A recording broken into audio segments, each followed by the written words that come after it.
I worked for said, in his opinion, he thought that it was going to be a long tenure here and things were going to go real well.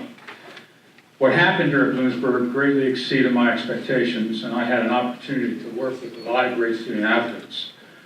One very special one, Jahri Evans. Danny Hale was watching his grandson play football tonight, and I spoke with him earlier in the week, and the one thing he reminded me early on was Jahri's football IQ as a true freshman.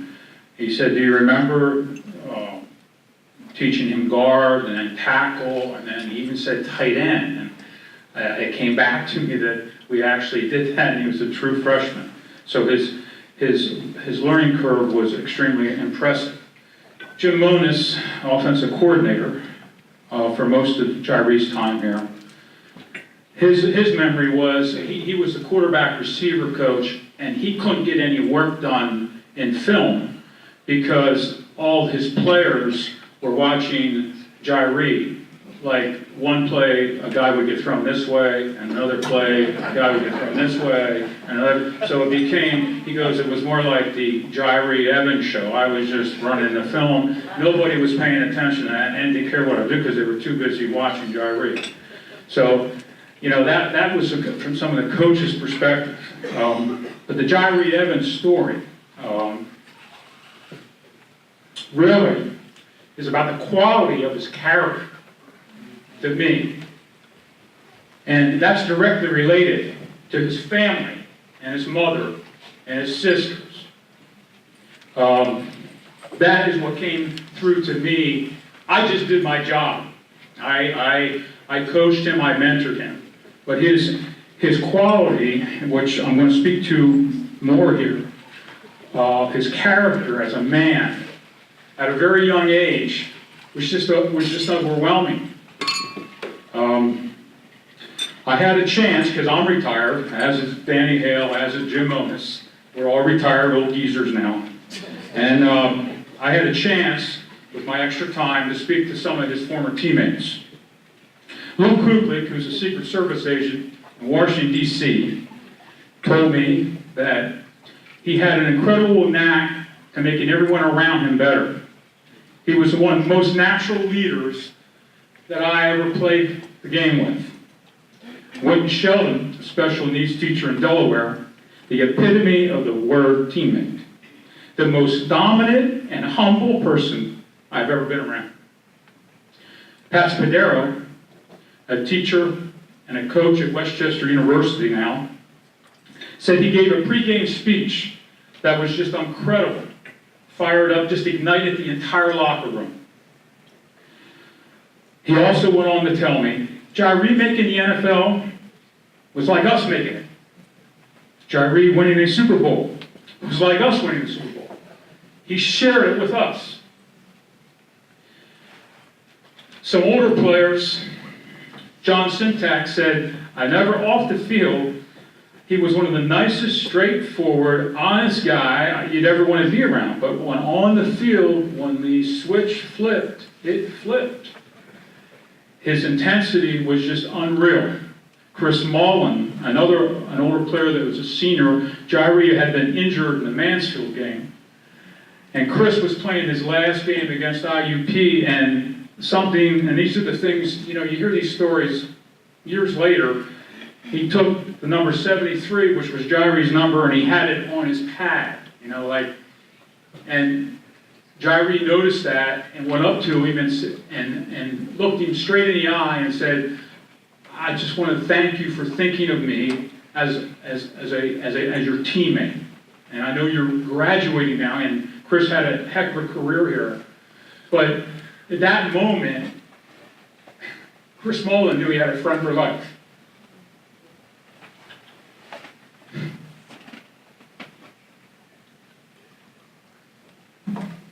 My views. He wore these goofy glasses, and he would, like Clark Kent, we're old enough, the glasses come off, and he flies out the window.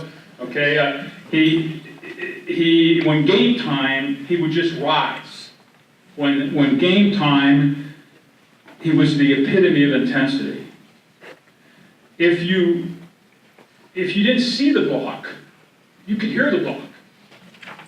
And if a play would break, like many games, AKA Westchester, homecoming, second play from scrimmage, he's 40 yards downfield, and the impact, I think you could hear in Berwick. So his intensity on the field was just incredible, and it ignited the people around him. His qualities: extremely humble, a leader, genuine, and now he's very generous. And these qualities, unfortunately, in our world today,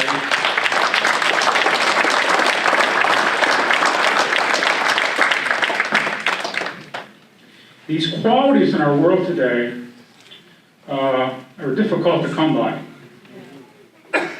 And he's got them.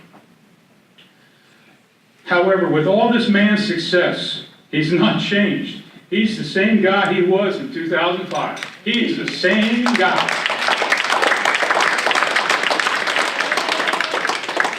But I feel Jahri is just getting started. He's already has his MBA in business. All right, John. Part owner of the Philadelphia Soul. And commercial break here. SoFi, a restaurant just opened. It is a 13th and Packer. It's right near the stadium. You got to go. The food is outstanding. My wife and I were just there last week. Make sure you put it on your calendar. Outstanding food. Or broadcasting. Or politics. I mean, the world needs more Jahri Evanses. There's no question about it. It is my distinct honor to welcome Jahri Evans into the 2018.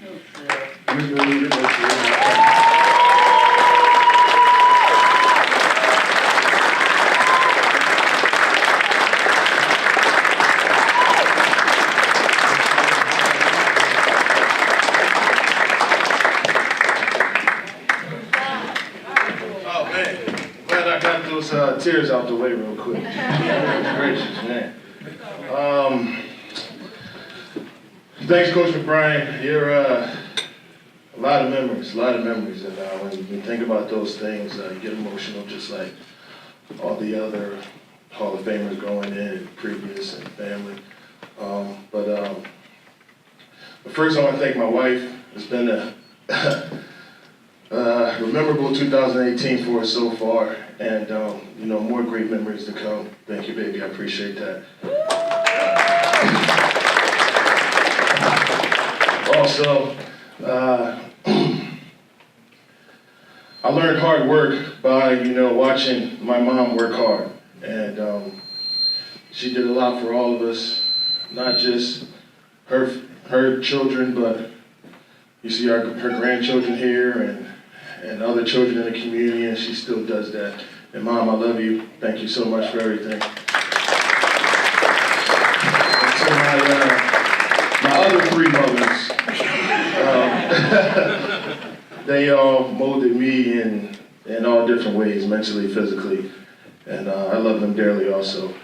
And I'm not going to be up here telling too many stories about, but we have a great time all the time. And my Uncle Ernie, he was there for me. Yeah, my Uncle Ernie, the baseball guru and the semi-pro bowler. But he's been there from the beginning. If it wasn't for him, when I first hurt my leg, didn't even know how I was going to get to college because I didn't play my senior year of high school ball. He was with us the whole way and made sure I got back and forth to therapy every single day, and took care of me, my mom, and helped us out. And my brother Bernard, he's watched me play since high school. I went to middle school right a block away from his house. And, all my family has been on this incredible journey. And my friends also, my mother-in-law, who's, as you can see, the only person that can really get Atlas fully down, kind of. But yeah, so it's been an incredible journey with my family. I'm glad that they're here, and my friends too. It's a lot of people to thank. I'm not going to spend too much time up here. I want to start with Dr. Hazard, who's like a coach. He was my academic advisor. It was tough for me coming up here my first semester. I had biology 1, I had fun and organic chemistry, I had anatomy physiology 1, I had medical terminology, and I had some writing class. 2 labs, and it was a struggle. I mean, huge struggle. I was here on the BOG Scholarship Board of Governors, thank goodness for that. And it was a struggle, just time management, learning how to be a student athlete, which is not easy. Everybody thinks it's easy, but it's not easy. You know, you got to set your classes in the morning, as we all know, and you got to have your practice in the afternoon and labs at night, and then have a job at night too, like I did. So being a student athlete is not easy, and Dr. Hazard helped me navigate all that throughout my college career, and thank you, Dr. Hazard. I was prefixed with therapy first, and then I went to exercise science. And I used that degree throughout my professional career as an athlete. That degree and learning those science courses helped me take care of my body better than a lot of people. That was clutch for me, and it was awesome. Thanks, Dr. Hazard. And also, Coach McBrien, I'm gonna get the coach because he's right there. We call him the boss. As y'all know, he's a big man, and to us and our O-line. He came from work every single day. He was late. We was chilling at the beginning of practice. Guys hated us because we was chilling. We was in the shed, and we was just chilling, waiting for Coach to get there. But when he got there, it was time to work. And we put a lot of work on the field for our guys. And you think, Bloomsburg is a passing team now since Jack Leidick is calling the plays. But we used to, one of my gunslinging QBs, but we used to run the rock, and we used to run it hard. And you saw last week, one of our teams, we had 3 100-yard rushers one game, ran the ball 60 times. You don't even hear that no more, but they put rules in for us for our cut block and the PSAC. So, Coach O'Brien, you taught me a lot. I came from a running school, and I went to protect a future Hall of Famer who had the whole stadium crying last week with his accolades. And we didn't pass the ball a lot, but when I got to the league, I was very prepared to pass pro. And everybody was surprised that you had something to do with that. Thank you, Coach. Appreciate it.